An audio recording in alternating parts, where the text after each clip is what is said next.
99% of beginner DJs don't know the basics of beat matching, and I'm gonna unleash all of those secrets to you right now in this video, so make sure you stay till the end because I'm just gonna be dropping gold. This is not gonna be one of the funnest videos that I've ever made. It's actually gonna be ultra boring and silly, but if you don't understand how to beat match, this is probably the most important video that you can ever watch, because I'm gonna really break down exactly what you need to learn to start beat matching. And let me start off by saying, I know that all DJs out there think that like when we started learning, we thought we were just gonna pick it up, or you know, I'm gonna figure out this new way to beat match. I'm gonna come up with like this new concept and it's gonna work. And if I can take this BPM and I just drop it here, it's gonna work and I'm gonna figure it out. If you think that you're just gonna hop behind the turntables one day, start just like playing around with some music and thinking that you're gonna drop it and magically you're just gonna learn how to beat match and it's just gonna like flow out of you like the DJ god you were meant to be,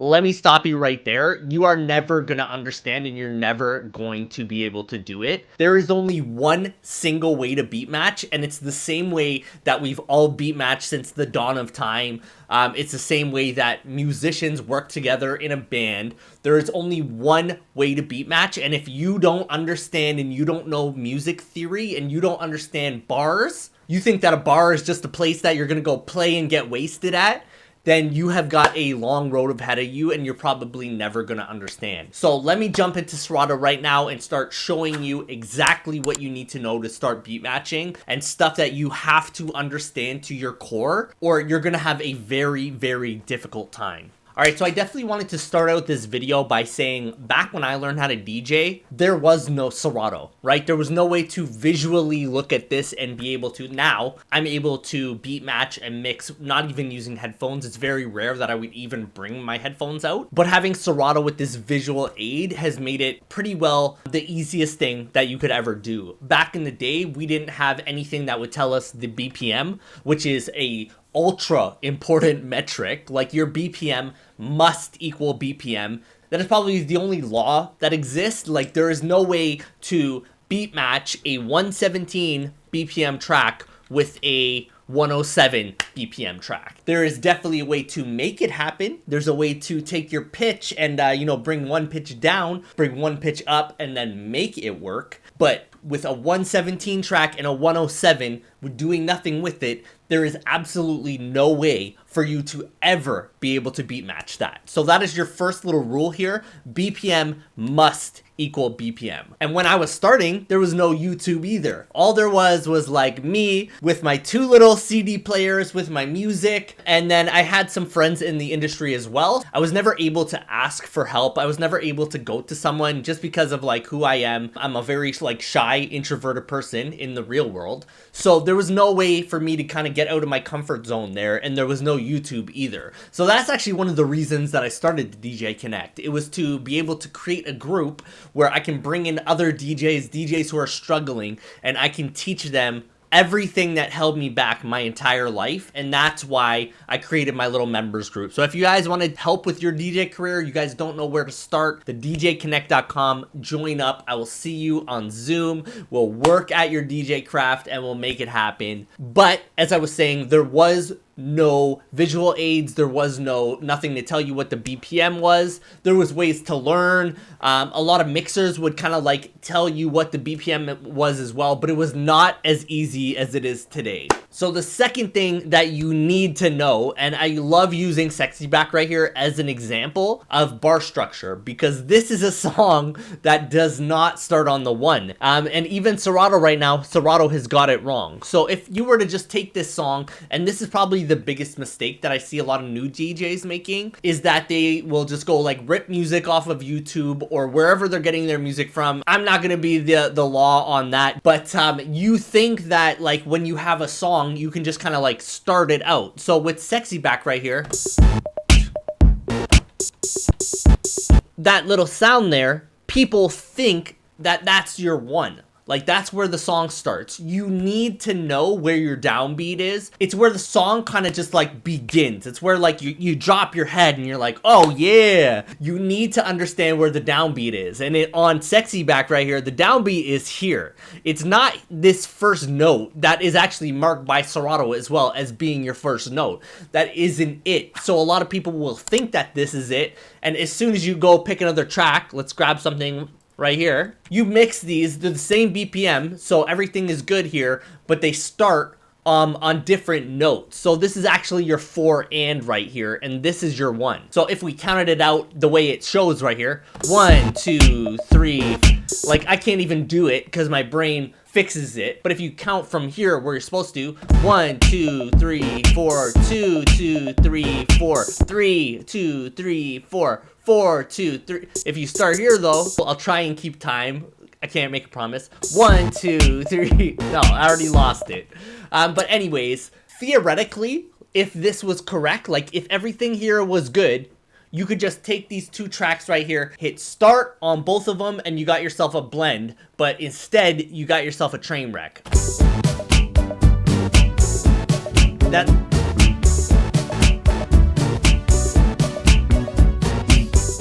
That sounds good to you guys? That sounds incredible. Or does that sound terrible? I'm gonna go with that sounds terrible. But if you just come here, nudge it over just a little bit, and you actually find your real downbeat, which is right here, and you start them at the same time, the same thing we just did, except now you've got it on the downbeat. Oh, shoot. You can stem it up if you want. Let's hit some stems in here. I'm bringing sexy back. It's cool. The other boys don't know how to act. Yeah. I do have to worry about copyright as well, so there's not so much I can play of these songs. But I hope you see what just happened there. Like I literally just created, and it sounds actually pretty good, like an actual remix blend on the spot by kind of doing nothing. But if you went back to what it sounded like originally, I'm just gonna push it up forward at the start of the intro so that we can hear it a little clearer. And this is actually number 2. One of the second biggest things that I see a lot of DJs struggle with is by using vocals. As soon as you have 2 vocals coming together, you're clashing. That is the biggest no-no you can ever do. Like, you never want vocals on top of vocals. Beats on top of vocals, no problem. But you never, ever, ever, ever want to put vocals on top of vocals. But anyways, here we go. So I've pushed it up to where it thinks would be the 8th bar, which is my next point, using extended DJ intros. That absolutely, this is the biggest hack that no DJ will ever tell you about. These extended DJ intros are what we use as professional DJs to DJ for 15 hours straight if we wanted to and never have a problem. Of course, there's always times to play originals. There's times that you don't want to play extended mixes, but I'm only talking about learning how to DJ. If you want to learn how to DJ and you want to make it very simple, these extended intros make it so bulletproof. But back to the example, we're going to come here, we're going to say, like it's showing right here, this is the start of this bar. Theoretically, there should be no problem here. Like this should just work, it should blend, but it won't. Like let's check this out. We're going to do the same thing that we just did, except 8 bars forward where we have some vocals. Beautiful. That sounds beautiful. Alright, now that we got this little train wreck out of the way, let's do that at the right spot. So here we are at the 9th bar again. This is the start of the track, but where the downbeat is just shifted over right here, as you'll see. Boom. Right here at Sexy Back. So let's load our track up again. Let's go right for the gold right off the hop. Boom, boom. We're gonna have our remix right here. I'm just gonna use my little DJ magic powers that I just know this is gonna work and this is gonna sound good as soon as I do this. Sexy back. Yeah. The mother boys don't know how to act. Yeah. I think it's wishing what's behind your back. Yeah. So turn around. What? Whoa! Boom. Like, we just created another remix, and we just heard that, and it sounded like complete garbage, but we didn't change anything. We just changed where the spot was in the track so that we're actually dropping it in the correct location. So maybe all of this time you were right. What you've been practicing was right, but because you don't know how to select what that downbeat is, or you're using tracks that you ripped off of YouTube and you don't really know what's going on, you are making mistakes here. You're making some really big, really massively big mistakes. So the only other thing that I want to show you guys in this video is going over bar structure. So this comes down to like Beatgrids as well. I'm not going to go off on a high horse about Beatgrids. The only thing I'm going to say about Beatgrids is Beatgrids didn't like exist back in my day, right? We didn't have Serato. We didn't have any of that. Beatgrids obviously existed when they were making the song, but they didn't exist for like me. There was no usage of Beatgrids for me. But now, like, Beatgrids will help you use the sync button. Back in my day, there was no Beatgrid. So don't get caught up thinking that, oh, I gotta fix these Beatgrids. I've never once in my life worried about the Beatgrid. Like, if the Beatgrid is off, I don't care. The Beatgrid is off right now. It's never gonna impact me DJing live because I just know what I'm doing. It's never something that could ever like harm me. It might have my light show going off a little wonky because the Beatgrids aren't right there, but it's never gonna mess up my blends. It's never gonna mess up my mixing. I couldn't even have a Beatgrid. It wouldn't even matter. So you need to learn that if your Beatgrid is messed up, it's because you're stuck on sync and like you don't know what you're doing. The easiest solution here is to just figure out how to beat match, and I have taught guys how to beat match in one single session. So if you ever want like a private coaching call with me, just drop it in the comments, or I'll put a link as well to my personal coaching. I can teach you how to beat match in literally one single session. Don't think this is something that like only pros know how to do. It's a very simple process, and until you understand how it works, you're never really gonna get it, and then like it's just gonna hold everything in your career back. Something I really recommend is learning how to do this, or you're gonna be in trouble. So the last thing that I just want to show you guys is bar structure and why bar structure is so important. You kind of just went through it. You just learned why bar structure is so important, because if you think that bar number one, as Serato says right here, bar number one, right here, you see it, number one, bar number one is not bar number one. Bar number one starts here. And then with these intro edits as well, this is why it makes it so brainless that anyone can do this. We know that the first 8 bars of every single one of these intro edits that you'll see everywhere, let me just type intro here. Every single one of these first 8 bars, and we can even put this here. I think these are beats, right? Oh no, here we go, bar. No, it is beats, right? So let's put be 16, 32. 8 times 4 is 32. There's 4 beats in every single bar. The math right here shows it. If you came here to the end of this, we're now at bar number 9. I bet if I played the song from here, this is all gonna be, let's just count it right from the top. You know, we're here, we're having fun. Let's count it right from the top together. I'm gonna use this one because it's already Beatgridded correctly. If I use this one, it's gonna mess somebody up, I know. But that's what happens when you got a curveball. Let's just use this one here. This 32 beat 8-bar loop right here is all instrumental, and then right after the song is gonna start. It's the same on this song, it's the same on this song, same on this song, same on this song, same on every one of these songs. Every one of these songs. Let's just load another one just so we can see. But here we go. Boom. Instrumental, instrumental, instrumental. Number 9, bar number 9. Something different happened here. Please write my song started right here, all through here. Instrumental though. Oh, oh, oh, oh, oh, oh, oh. So there's that. Let's just pick any other song. Here's another song. Wow, what do you see right here? Boom, boom, instrumental, instrumental, instrumental, instrumental. We see the number 9.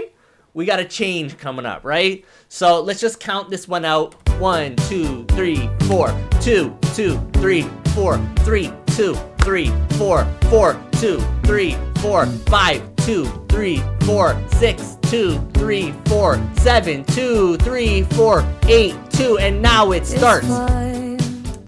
So at that point, that's where you fade out and then your new track takes over. What I was talking about, vocals on vocals, like if you had this first track running, say you were up here, this track is still running. Oh, this track is still running, and then you hit your 9th mark. Now you're into vocals, and now you got like vocals on vocals right here.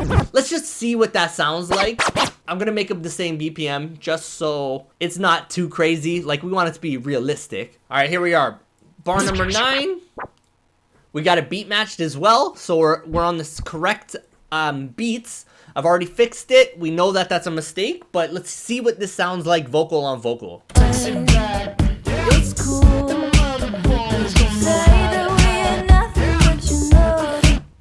This example wasn't terrible. It kind of sounded like they're doing a little bit of a duet, but if we go just a little bit further and they're singing like in the verse, we're gonna see that it's gonna sound really terrible. This is very rare that this would ever happen, but magically it happened right now.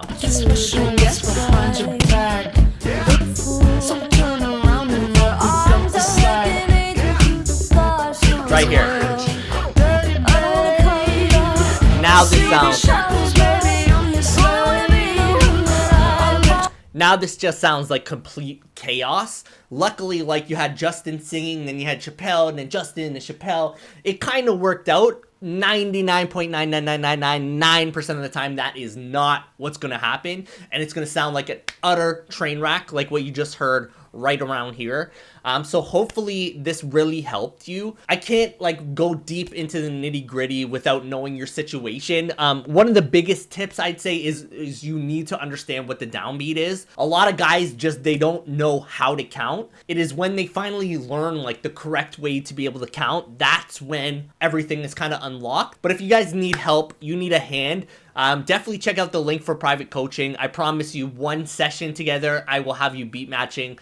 No questions whatsoever. And I also have a free little resource for you guys called the 4x4 tool. This is going to show you like this is 1 bar, how a bar goes, and then this is your 8 bar. As I was saying with the intro edits, so important. All of the stuff is here. I'm going to drop the link as well. And I will see you guys on the next video. Let's go, like and subscribe. Y'all know what's up.